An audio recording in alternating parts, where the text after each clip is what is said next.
Little liar. Everyone in the marketplace hates the little girl. Not yet 10 years old and far from having outgrown the sweet innocence of childhood, she earns only open contempt from the grown-ups that have shops in the market. The reason is simple. She lies about everything. Hey, mister, I just saw a burglar go into your house. Look, lady, everything just fell off your shelves. Hey, everybody, did you hear what the traveler said? Bandits are planning to attack this market. Even the most harmless white lies can be annoying if repeated often enough, and the shopkeepers have found themselves growing angry. You better watch out for her, too, the lady greengrocer warns Kayam. Nobody here falls for her lies anymore, so she's always on the lookout for newcomers or strangers. Somebody like you would be a perfect target for her. She could be right. Kaim is new to the town. He arrived a few days ago and has just started working in the marketplace today. What do her parents do? Kaim asks while unloading a cart full of vegetables. The woman frowns and shakes her head with a sigh. She doesn't have any. They died? The mother did, at least, maybe 4 or 5 years ago. She was a healthy young woman who never so much as caught a cold in her life. Then one day she collapsed, and that was it for her. How about the father? She sighs more deeply than before and says, he left to find a job in the city. The parents used to operate a variety store in the market, though the mother almost single-handedly took care of the actual buying and selling of the many goods they carried. As soon as she died, the shop's fortunes took a plunge until it was eventually taken over by someone else. The father went off to the distant capital city in search of a good-paying job that would enable him to cover their debts. He promised to come back in 6 months, but he has been gone a whole year now. Letters used to arrive from him on occasion care of his friend the tailor, but those too gave out about 6 months ago. I guess you could say it's sad for such a little girl to be waiting around for her father to come home. But still, the girl now sleeps in a corner of the communal storehouse run by the people of the marketplace. We all used to talk about taking care of her, to be stand-in parents for her until her father comes back. This is no surprise to Kaim. He knows from his own experience that all the people who work in the marketplace, and not just this plump, kindly woman, are good-hearted and generous despite their limited means. Otherwise, they never would have hired a stranger like himself. But long before that first 6 months went by, we were all heartily sick of her. She was a sweet, simple girl while her mother was alive. But this experience has left her kind of twisted. All her sweetness is gone. Of course, we all feel sorry for her, and we take our turns feeding her and dressing her in hand-me-downs. But the way she keeps telling lies to all the grown-ups, nobody really cares about her anymore. Why can't she see that? She must be lonely, don't you think? With a pained smile, the woman shrugs and says, that's enough gabbing for one day.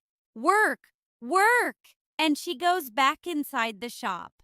Kaim is sorting the vegetables he has unloaded in front of the shop when he hears a little voice behind him. Hi, mister, you new here? It's the girl.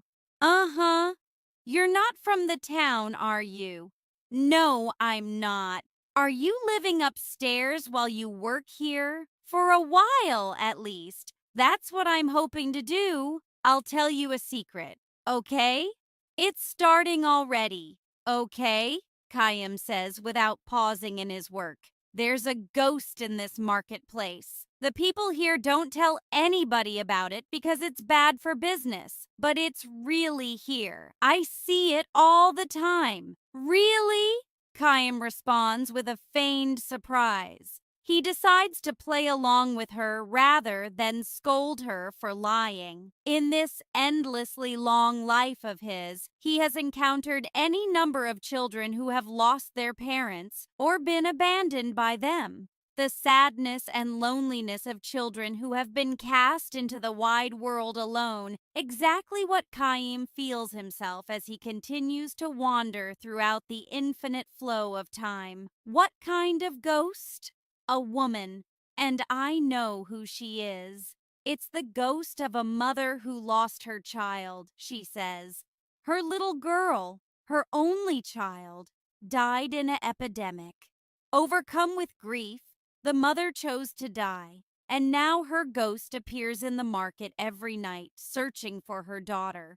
The poor mother. She killed herself so she could be with her daughter, but she can't find her in the other world either. So she keeps looking for her and calling out, "Where are you? Hurry and come with mommy to the other world." The girl tells her story with deadly seriousness. "Don't you think it's sad?" she asks Chaim. She actually has tears in her eyes, which is precisely why Chaim knows she is lying. Even if he had not been warned by the woman, he would know this was a lie based on what she told him about the girl's background. Chaim carefully arranges bunches of well-ripened grapes in a display crate and asks the girl, "Why do you think the mother can't find her daughter?" "What?" the girl asks him with a dazed stare. "Well," he explains, "the girl is not in the other world, and she's not wandering around in this world. So where is she?" Chaim does not mean this to be a cross-examination. He simply feels that someone who lies out of sorrow can have a far easier time of it by recognizing the lie for what it is. The loneliness of a girl who has lost her mother and been abandoned by her father consists not in telling on little lie, but in having to keep on lying. Now that you mention it, that's a good point, the girl says, smiling calmly. Really? Where did the girl go? Chaim momentarily considers pointing at the girl as if to say, "Right here." But before he can do so, she continues, "This is the first time anybody ever asked me that. You're kind of different. I wonder." "No, you are. You're different." The girl insists, "I think we can be friends." Her smile deepens. Chaim smiles back at her, saying nothing. Just then, they hear the lady greengrocer coming from the back of the shop, and the girl dashes away. Just before she disappears around the corner into the alleyway, the girl gives Chaim a little wave as if to say, "See you soon." For the first time, the face of the girl, with the all too grown-up speaking style, shows a hint of childishness befitting her years. The girl begins coming to see Chaim at the shop several times a day when the lady grocer is not around. She tells him one lie after another. "I baked cookies with my mother last night. I wanted to give you some, but they were so good I ate them all. Bandits kidnapped me when I was a little baby, but my father came to save me and beat up all the bandits, so I didn't get killed.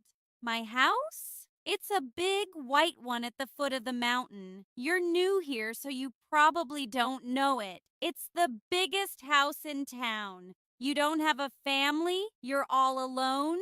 Poor Chaim. I wish I could share some of my happiness with you. All her lies are born of sorrow, sad, lonely lies she could never tell to marketplace people who know her background.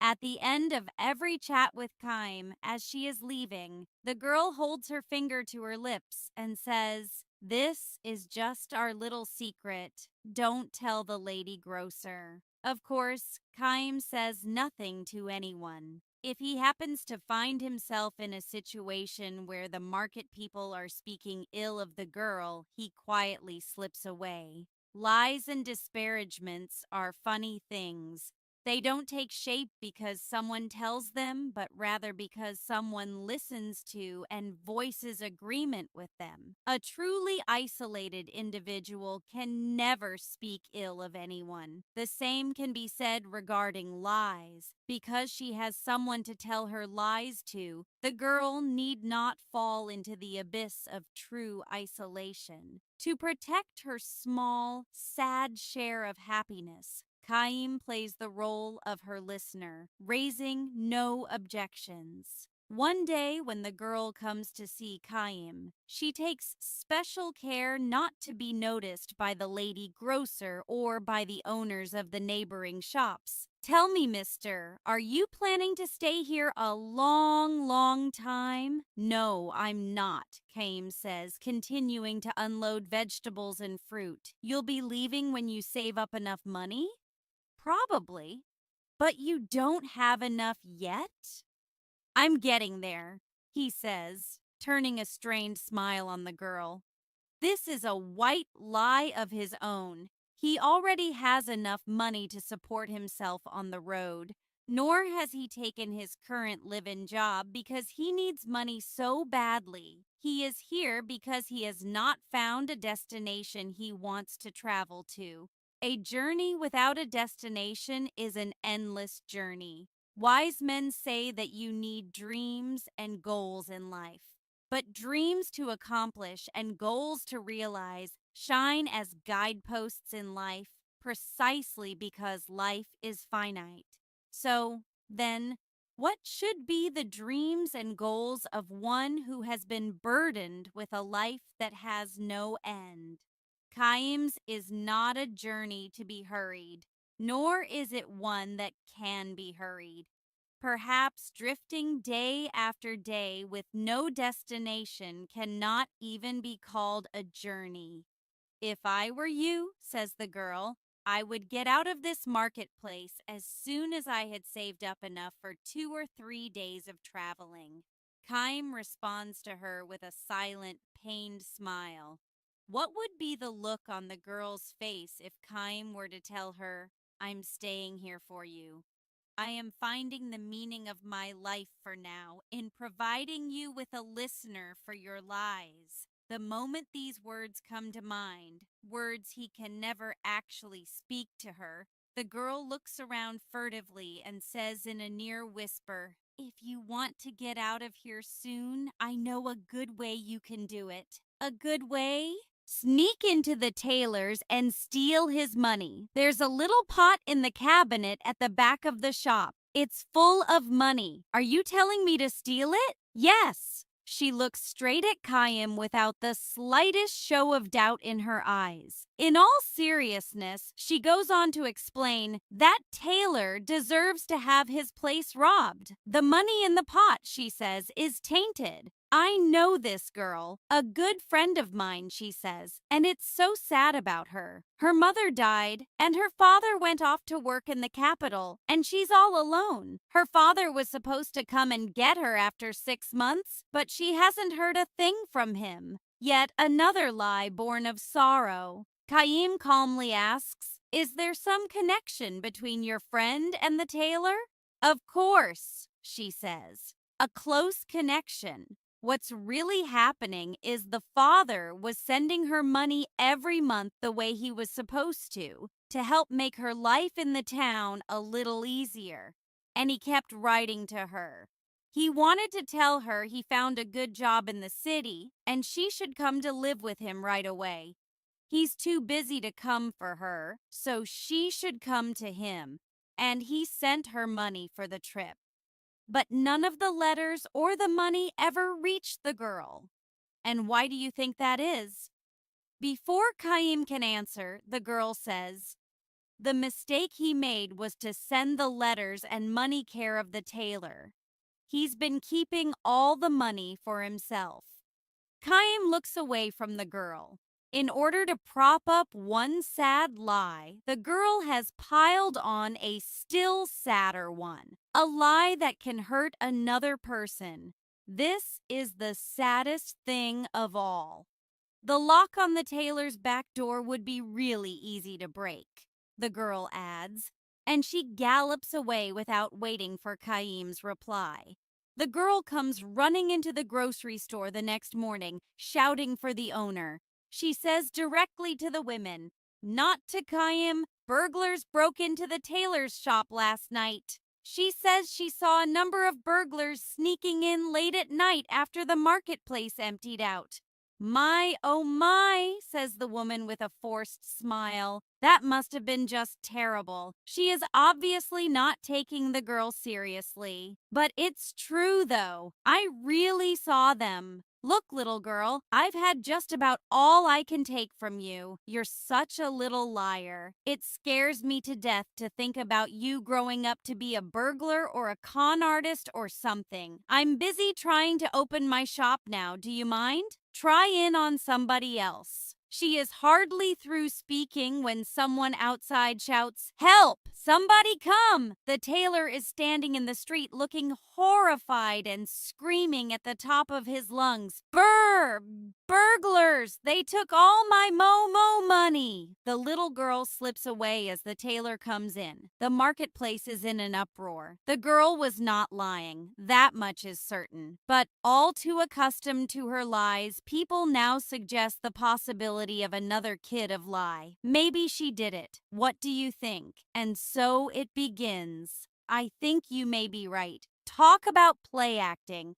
I wouldn't put it past her. Let's go find her. We'll make her tell, even if we have to get a little rough with her. No one objects to this suggestion. Some run off to the storehouse and the others start searching the marketplace. Can't find her anywhere.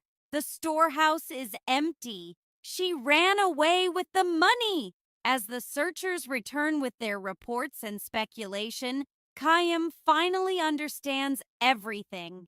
After all her sad lies, the girl has left behind one final truth. She couldn't have gotten very far. Yeah, we can still catch her, the little thief. Wait till I get my hands on her. The men rage and the women fan the flames. Good. Give her what she deserves. We were so nice to her, and now look how she treats us. We can't let her get away with it. A dozen men start to run after her, but Kaim stands tall in the road, blocking their way. "Hey, move it!" The men are out for blood, but Kaim knows if he felt like it, he could knock them all down, and they wouldn't be able to lay a finger on him. Instead, he relaxes his powerful stance and throws a leather coin pouch on the ground in front of the men. "The stolen money is in there," he says. "What? Sorry, I stole it." A confused stir quickly turns into angry shouts. Kaim raises his hands to show he will not resist. "Do what you like with me. I'm ready." The lady grocer breaks through the wall of men, shouting at him, "How could you do this, Kaim? I wanted the money, that's all. And you're not just saying this to protect the girl?" The woman's intuition is too sharp. Forcing a smile, Kaim turns to the tailor and says, "It was in the pot in the cabinet, right?" The man nods energetically. "It's true. He must have done it. I had the money in a pot. He's the thief." "The money wasn't the only thing in the pot, though, was it?" "What are you saying?" "You had some letters in there, too. Letters from the girl's father." "That's a lie. Don't be crazy. It's true, though." "No, there couldn't have been any letters. I threw them all." The tailor claps his hands over his mouth. But it is too late. The lady grocer glares at him. "What's this all about?" she demands. No, I mean, you'd better tell us everything." The people's angry glances turn from Kaim to the tailor.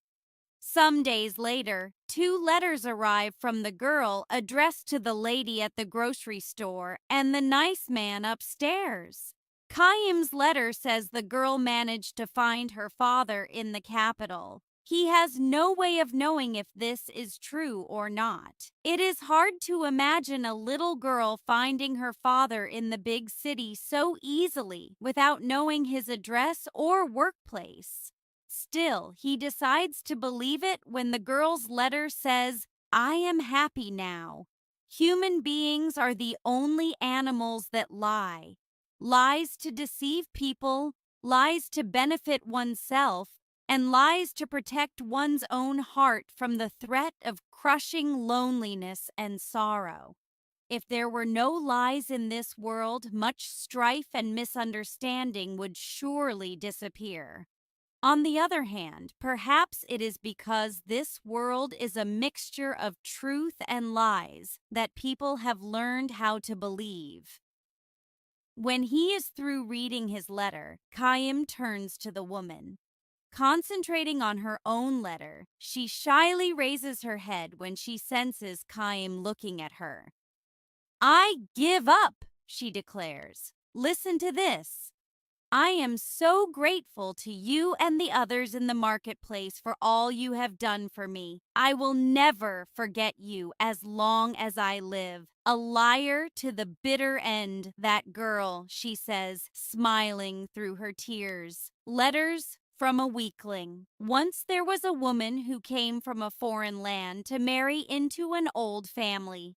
Her husband was from a tiny village in the mountains, but he was working in a thriving harbor town abroad when he met and fell in love with her.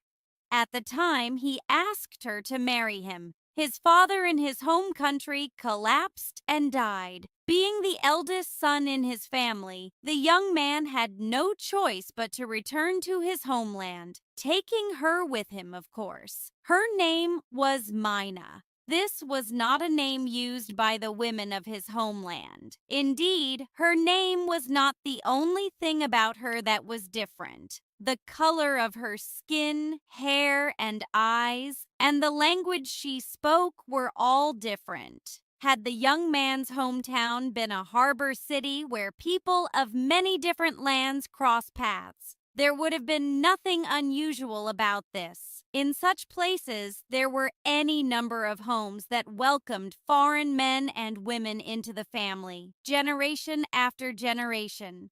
But this is about as deep in the country as you can get. The young man told Chaim, sighing, on the night he made Mina his wife. Chaim had rushed here all the way from the harbor town in the far country to attend the wedding.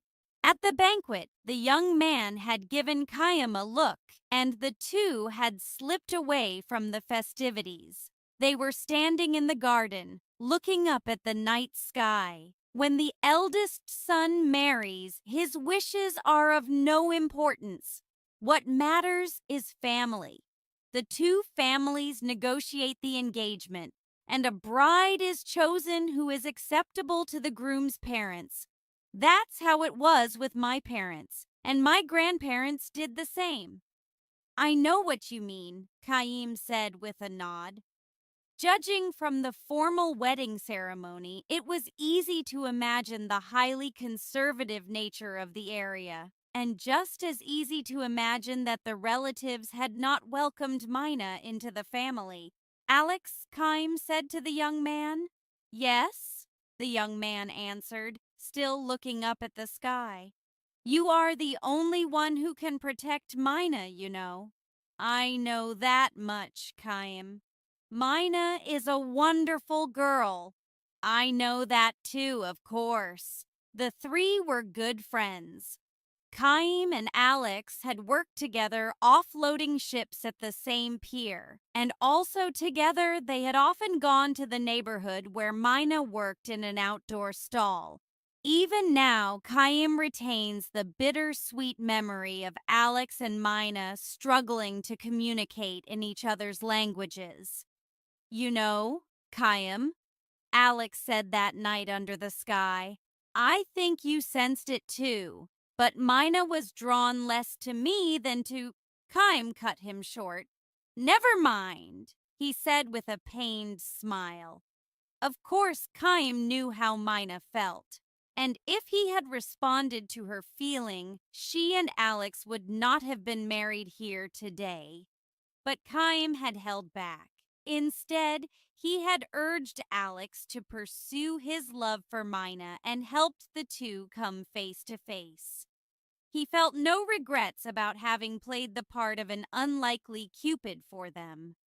Destined to continue his never-ending journey, Chaim was unable to love Mina in return. One of Alex's uncles stepped out of the house, drunk.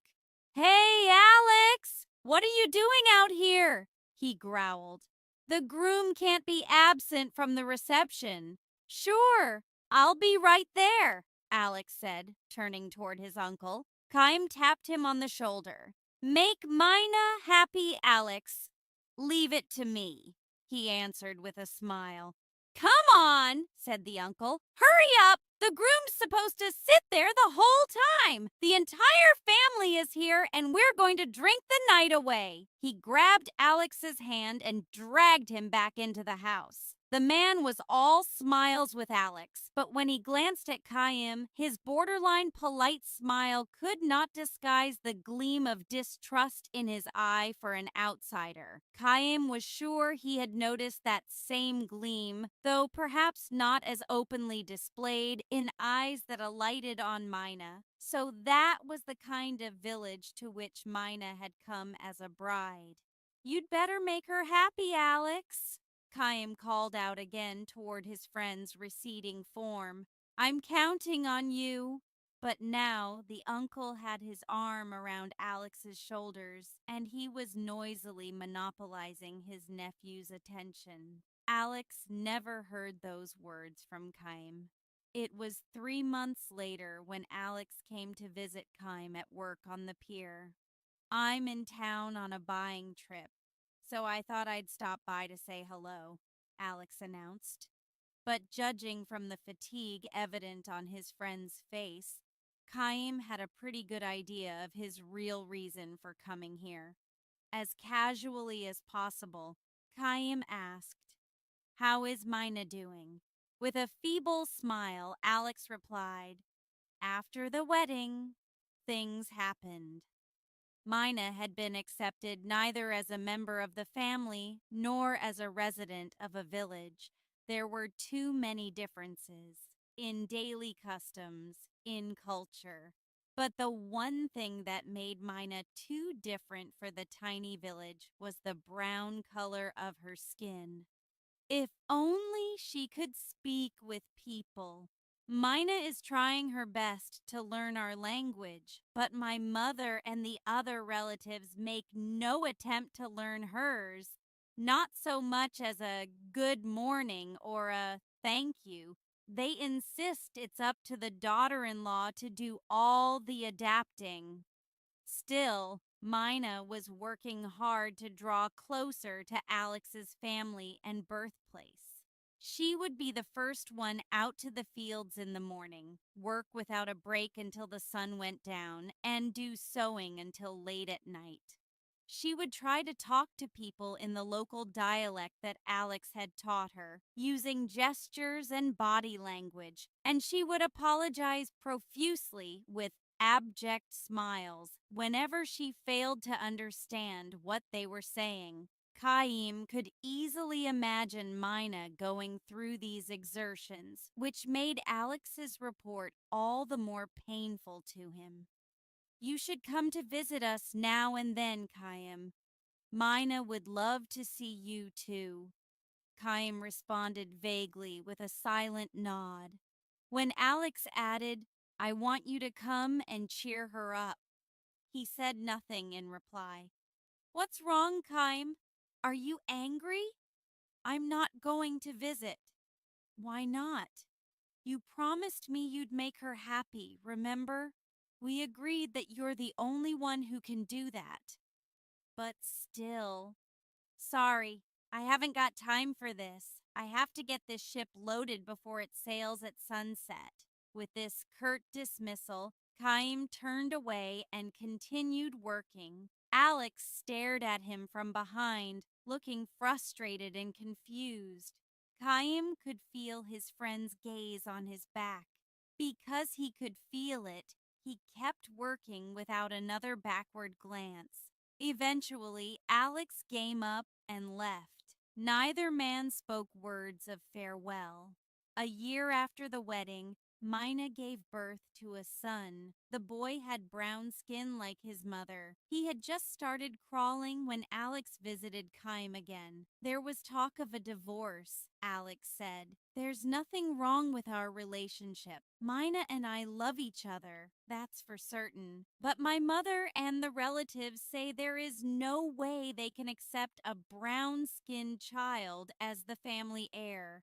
His existence supposedly harms the marriage prospects of my younger brother and sister, too. So they want us to send the baby to Mina's family. It's gone that far.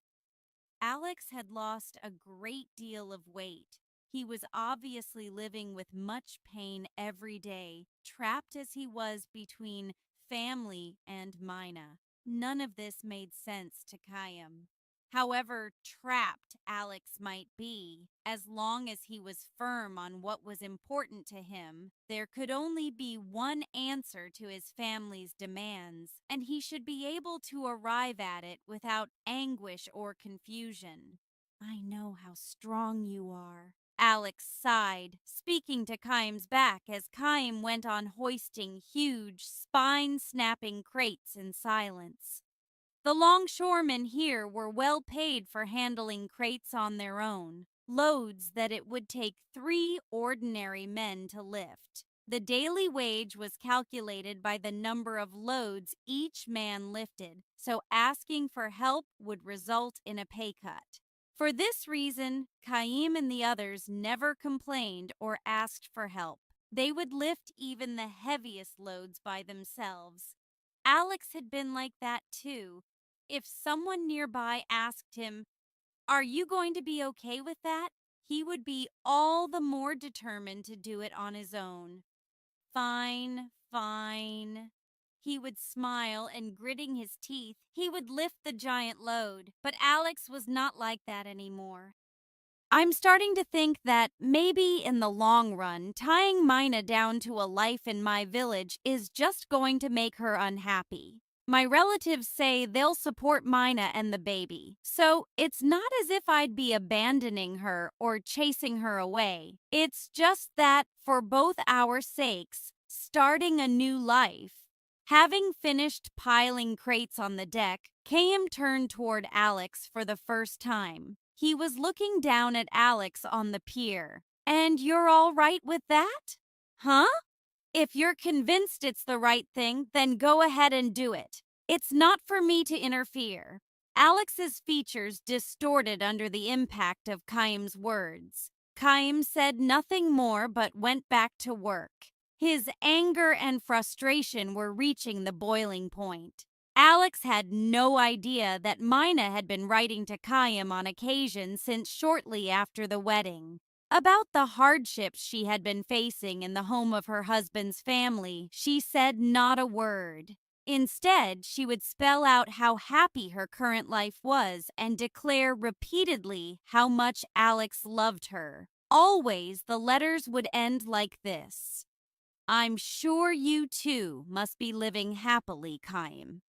This was why Alex's report of the situation at home had filled him with such intense anger and frustration. He had never answered Mina's letters. He felt certain that if he were to write to her, whether with words of encouragement or comfort, or even playing along with her sad lies, something important that gave her spiritual support would snap in two. "Come see the baby, Chaim," Alex pleaded. "Mina would be thrilled if you do that."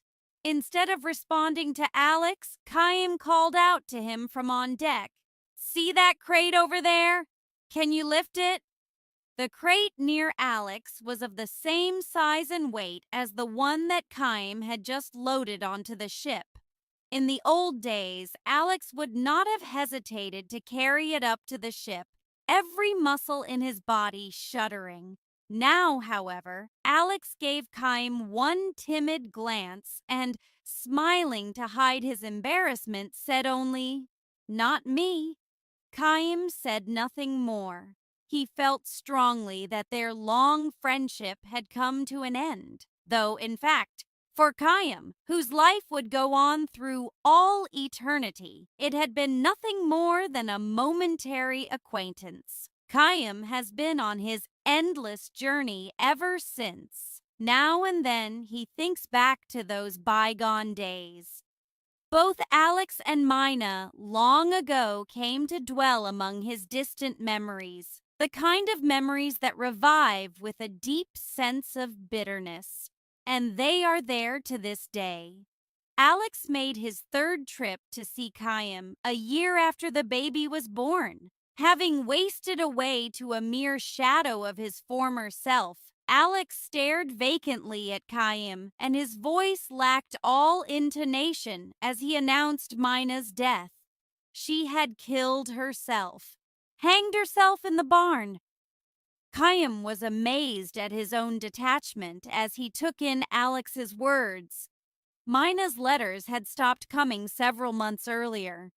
Either she no longer needed to spin those sad little lies about being accepted by Alex's family and the townsfolk, or she had lost the strength to invent them anymore. In effect, it was the latter, Chaim was learning now. To the very end, she could not make anyone accept her. "My mother, my family, or the town," Alex said tearfully. She was all alone, finally, to the very end. Without a word, Chaim punched Alex in the face. Alex seemed to know and accept the fact that the punch would be coming. He did nothing to resist or defend himself. The fist hit him full on and sent him sprawling in the road. "Why?" Chaim demanded to know. "Why did you say she was all alone?" And when Alex righted himself, he smashed him in the face again. Alex began coughing violently and uncontrollably, and when he spat up a gob of blood, a broken back tooth came out with it.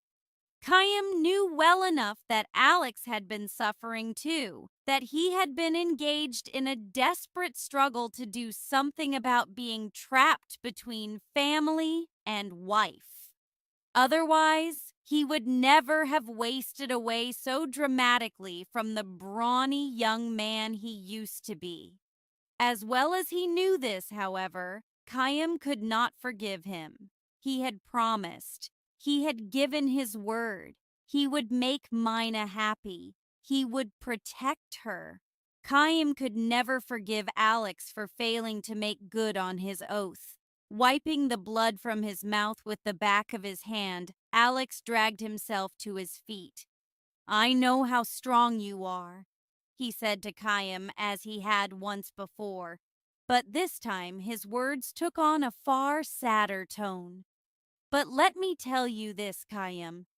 My mother and my relatives and the others, their way of looking at things is not completely crazy. To live in peace and quiet in the country, you have to follow the country's special rules. It just so happens that one of those rules was not to accept a bride like Mina. I was born and raised in that village, and I know the village code. Know it all too well, which is why I have been in such pain all these months. I'm a weakling, I suppose. In your eyes, I'm probably so weak you want to spit on me. So laugh at me, hit me, despise me if you want to. Come on, hit me again." Alex thrust his face at Chaim for more punishment, and Chaim threw another punch. This one landed squarely on his nose and may have broken it. Alex crumpled to his knees. The blood that gushed from his nose was blacker than the blood from his mouth. Alex looked up at Chaim with a smile of self-derision. "Mina should have been with you. That's what I think. If she had married you and not some weakling like me, she'd still be alive." With a wordless, strangled cry of rage, Chaim lunged at Alex, grabbing him by the collar and hoisting him to his feet. Another punch, and still another. Chaim was not planning to stop punching Alex. Now, though, with Chaim's hand still fastened to the front of his shirt, Alex looked straight at Chaim for the first time since coming to the dock. Why didn't you ever answer Mina's letters? That's all she was hoping for, a letter from you. So he knew. Alex knew everything. It's terrible out there in the country. Anybody who wants to can find out who wrote letters and who got them. Everybody out there is like family. Everybody but Mina, that is. If Alex had wanted to, he could have quashed Mina's letters easily. Then, not one of her sad little lies would have reached Chaim. But instead, Alex had read the letters, resealed the envelopes, and sent them to Chaim one after another. He had internalized Mina's sad little lies and started looking for Chaim's answers even before she did. Chaim stopped his fist in midair and asked, "How could I have possibly answered her?" "Why not?" Alex retorted. "You knew how trapped she was feeling. You must have known how much encouragement one word from you could have given her." "But you were Mina's husband?" "Yes, that's true, but you were always the one deepest in her heart. I knew that, and because I knew it, there was only one thing I could do." "No, that couldn't be." Astounded, Chaim lowered his fist as Alex said to him, "I wrote to her, I pretended I was you, and I wrote her letter after letter. 'Be strong,' I told her. 'Keep your spirits up. I'll come to see you soon.' You're too strong, Chaim, so you can't understand the feelings of weak people, but I don't have that problem. I'm weak. I understood how a weakling like Mina felt." Alex cried, the blood streaming from his nose and mouth. "There is one thing I don't know, though, Chaim. I don't know whether Mina actually believed that the letters I wrote were from you, or whether she knew what I was doing and pretended to believe. I wonder, was life in my village so painful to her that she couldn't go on living there without pretending to believe?" Chaim made no attempt to answer Alex's question. Slowly, he let the strength go out of his clenched fist and released his grip on Alex's shirt. Alex drew a step back from him, then took another step, putting distance between them before his final revelation. "There was one letter, just one, that I didn't send to you. That was 3 months ago. It was the first letter in which Mina begged you for help. She said she wanted to run away and asked you to come and save her, as soon as possible, to rescue her and the baby." That was the letter Alex threw away. Posing as Chaim, he wrote a 2-word answer: "Be strong." The day after she read the letter from Alex, Mina hanged herself in the barn. Chaim stood rooted to the spot, crestfallen. This left him momentarily defenseless. Alex shot his fist at Chaim's solar plexus, though his feeble blow could hardly be called a punch. The pain it inflicted might have been greater for Alex's own fist than for Chaim's superbly conditioned muscles. "What an idiot I was! Be strong." Such words might have meant something to somebody like you, but to burden a weak person like Mina with them, no, they could only break and crush her. Alex gave another tearful, self-disparaging smile and thrust his face toward Chaim. "So hit me. I don't give a damn. Hit me all you want. Beat the hell out of me. But let me ask you this, Chaim. If I had sent her last letter to you, would you have finally answered that one? Would you have been able to accept Mina in all her weakness?" Chaim did not know how to answer this question, nor did he raise a clenched fist to Alex again. So ended the story of Chaim and Alex. Alex turned and walked away, but Chaim could not bring himself to call out to him. He simply stood there, drained of all emotion, and watched him go. Alex did, however, turn to face Chaim again when he had put enough distance between them so that Chaim could barely make out his voice. "I can tell you this much, Chaim," he shouted. "I am going to raise that boy of mine. I'll make him into a man of my village. I may have been too weak to be a husband, but as a father, I'll do better. I'll make him happy." Chaim returned his words with a silent nod. Alex allowed the hint of a smile to show on his badly swollen face. He then turned on his heels once more and strode away. Chaim never saw Alex again. Every now and then, Chaim remembers Alex and Mina as he proceeds on his endlessly long journey. When he thinks back on what he himself was like in those days, wanting only to be strong in all things, the memory is a bitter one. If only he had been the person he is today. The present-day Chaim would not have rejected such human weakness. Now he can accept the fact, sometimes with a pained smile, sometimes with genuine heartbreak, that everyone is weak. If only he could begin his journey again. Mina might not have had to die, but this is no more than a hopeless dream. He meets them only once, and they are gone forever. The mortals, the humans, the ones without eternal life. This is what makes them all the more dear to him. This is what makes his breast burn for them. Aware now that he has failed to love human weakness throughout his battles and his wanderings, Chaim turns his steps toward Alex's old village.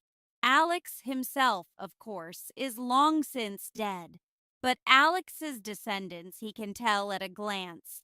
They have brown skin. Brown-skinned youths are the ones in charge of the village festivals.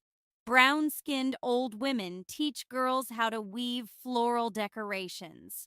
Brown-skinned children and those who are not brown play together in all innocence, free of care. Perhaps this can comprise a tiny epilogue to the story of Alex, Chaim, and Mina. The graves of Alex and Mina lie side by side atop a low, wind-swept hill. Chaim picks flowers from the field and offers them at the doomed couple's graves before returning to the road. What is human strength after all? Chaim still does not know the answer to this question, and this is why again today his journey must go on.